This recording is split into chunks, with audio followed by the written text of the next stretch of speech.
lo que principalmente vincula a estos cuentos es el hecho de que escribí todos ellos a partir de una pregunta que tenía y que es la que articula cada uno de los relatos. Todos ellos comenzaron, como digo, con una pregunta del tipo de ¿se puede hacer esto?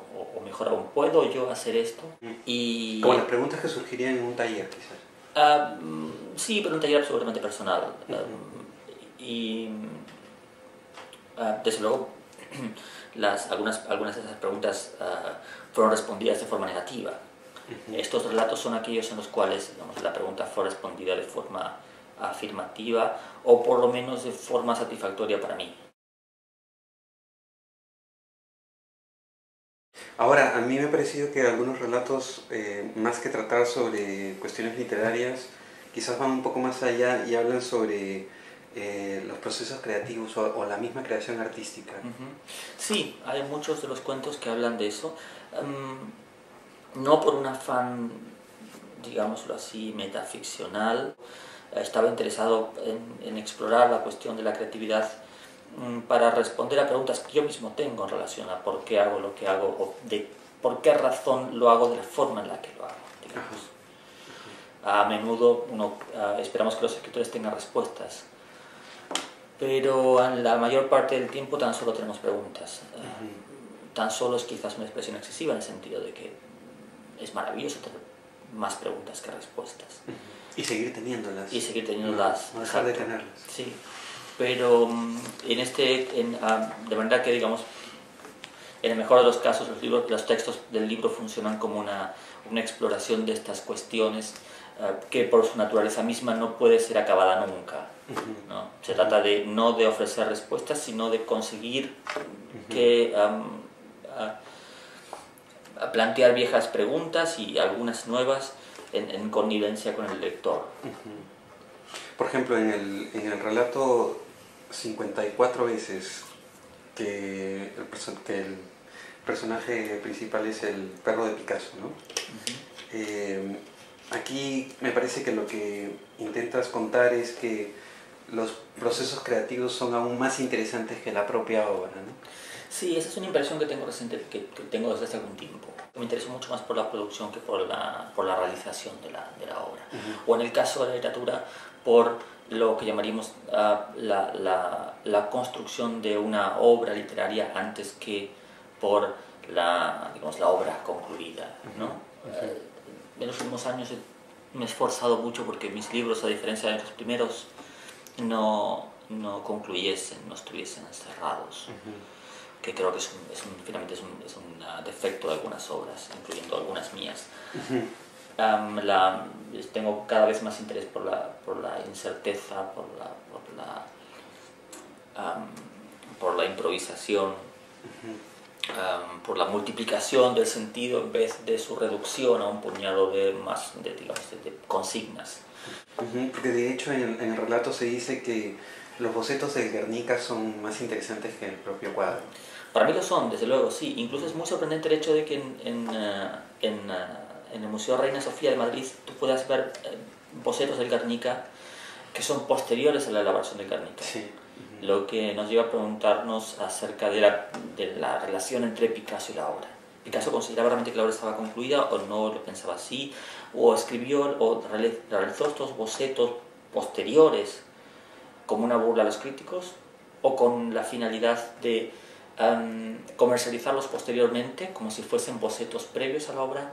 Había un interés, digamos, posiblemente hubiese un interés económico, tal vez había un interés artístico, pero en sustancia, digamos, el hecho de que haya bocetos posteriores a la obra concluida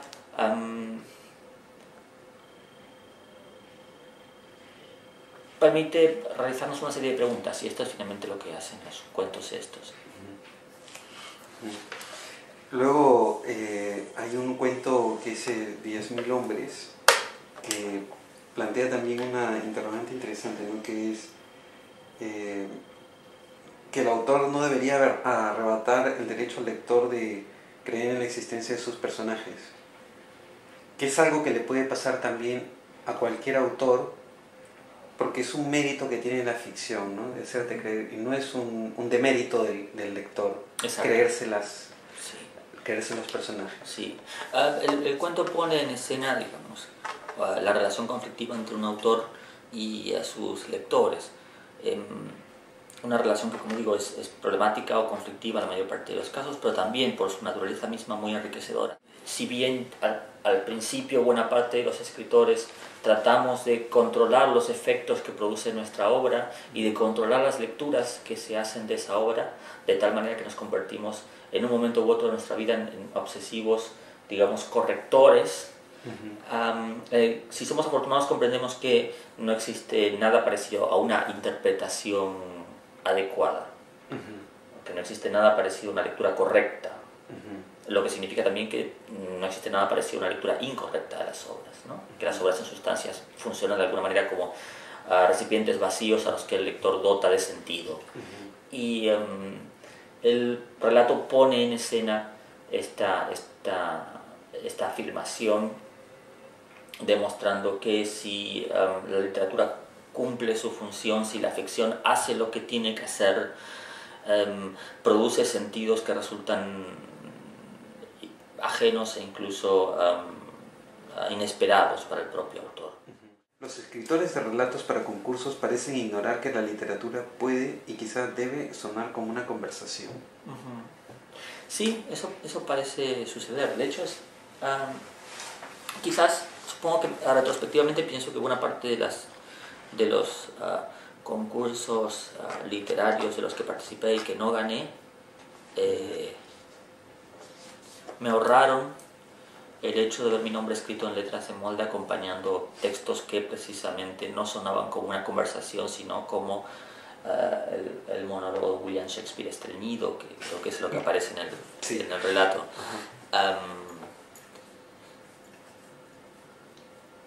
Retrospectivamente digo, para mí como concursante de esos concursos, el no haberlos ganado constituyó una suerte tan grande como el haberlos ganado en ocasiones.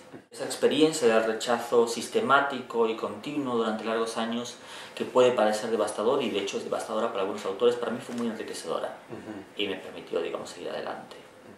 Supongo que también una experiencia personal mía, más allá de la situación de concurso, de la situación de jurado de concursos de provincias, que tiene que ver con el hecho de que en los últimos tiempos, digamos, algunos críticos y algunos lectores piensan en mí mismo como un escritor, piensan en mi trabajo y en mí como un escritor, digamos, lo llaman un valor asegurado, lo que me parece, un autor consagrado o algo por el estilo. Una expresión que me resulta muy singular, pero con la que no me identifico en absoluto, en el sentido de que tengo la impresión de que los escritores, incluso aquellos que hemos publicado varios libros y hemos tenido la fortuna de que estos libros alcanzasen a sus lectores, nos encontramos una y otra vez en la misma situación en la que estábamos al principio. No existe nada que podamos llamar capital literario, no existe una acumulación de capital que nos situaría en una posición, digamos, preferente en relación a otros. Estos son fenómenos exteriores a la escritura, que es lo que me interesa a mí realmente, y por consiguiente, cuando me escribí este relato estaba pensando también en el hecho de que era simplemente un azar el que me había puesto en la situación de evaluar obras, de evaluar obras de otros, así como habían sido evaluadas las mías en un momento, y que ese mismo azar me condenaba a ser arbitrario. Pero que en sustancia, digamos, y a diferencia de lo que se cree habitualmente, no había demasiadas diferencias entre quienes participaban del concurso como candidatos al premio y quienes teníamos la obligación de juzgar las obras de la forma más o menos más objetiva posible y emitir un veredicto sobre ellas. Y eso era para mí fue una situación muy enriquecedora. De hecho, en el principio del relato eres un crítico y finalmente eres como un lector, un aficionado que va a conocer a un autor que me gusta, sí. Bueno, no hay mucha diferencia entre un lector y un crítico, si lo piensas bien. De hecho, los mejores críticos, aquellos que me interesan, son aquellos que, digamos, son más consecuentes con una visión personal de lo que es la literatura, que son, por lo tanto, lectores. Pero yo no establezco una diferencia muy grande.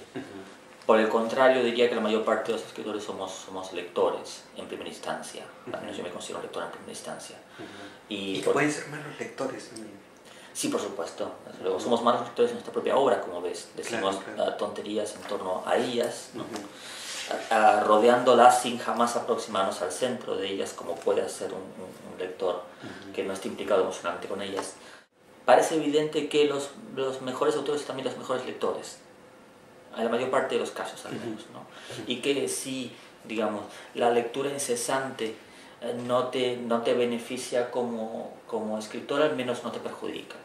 En un momento en el cual buena parte de los autores tienen más bien una formación, sobre todo los más recientes, una formación principalmente audiovisual, afirmar esto puede parecer, digamos, ir a la contra, lo que desde luego no me enfada en absoluto.